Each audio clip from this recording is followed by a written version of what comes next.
আছে তো সংকট কিছুটা। আপনি যেটা পিআর এর কথা বললেন, পিআর এর মাধ্যমে আপনার কোনো প্রার্থীকে ভোট দিবেন না, আপনি ভোট দিবেন দলকে, সেই প্রতীকে। কোনো সুনির্দিষ্ট ব্যক্তিকে কেউ ভোট দিচ্ছে না, কোনো সুনির্দিষ্ট ব্যক্তি তার প্রতিনিধি হচ্ছে না। যারা প্রতিনিধি হবে তাদের নির্ধারণ করবেন দল, জনগণ না।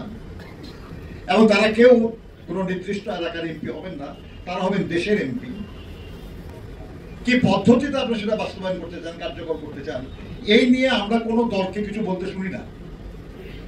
বাংলাদেশের একমাত্র স্মার্ট সিটি বসুন্ধরা এখন আরো নিরাপদ, আধুনিকতায় আরো এক ধাপ এগিয়ে। জনগণ এই সম্পর্কে কোনো কিছুই জানতে পারে নাই, জনগণের কাছে কেউ এই বিষয়টা পরিষ্কার করে নাই।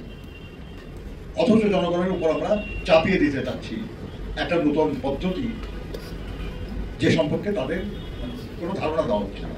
যদি আপনি এটা রাজিও হন, তাহলে তো এই নির্বাচনে আপনি এটা করতে পারবেন না,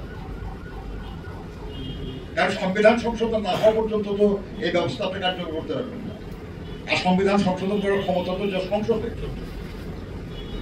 এটা করতে হলেও তো আপনার এর পরে নির্বাচনের প্রশ্ন আসবে, তাই না? সেই জন্য আমরা মনে করি যে সেটা হলো যে থাকতেই পারে, আপনি যে কোনো রাজনৈতিক দলের যে কোনো রাজনৈতিক নেতার কোনো চিন্তা ভাবনা থাকতে পারে, হতে পারে সেটা খুবই ভালো, হতে পারে যুগান্তকারী, কোনো সন্দেহ নেই। কিন্তু প্রশ্ন যেটা সেটা হলো যে কোনো প্রস্তাব ভালো হোক আর যাই মন্দ হোক, বিজ্ঞ মানুষ বলুক আর আমাদের মতো মূর্খ মানুষ বলুক, যে পর্যন্ত না এটা জনগণের কাছে গ্রহণযোগ্য হয়েছে, এ পর্যন্ত সেটা জনগণের জন্য কার্যকর করতে পারে হওয়া উচিত না।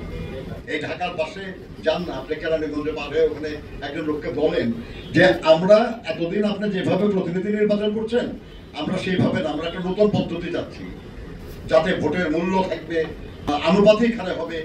সেখানে আপনি কোনো ব্যক্তিকে না, আপনি দলকে ভোট দেবেন এবং দল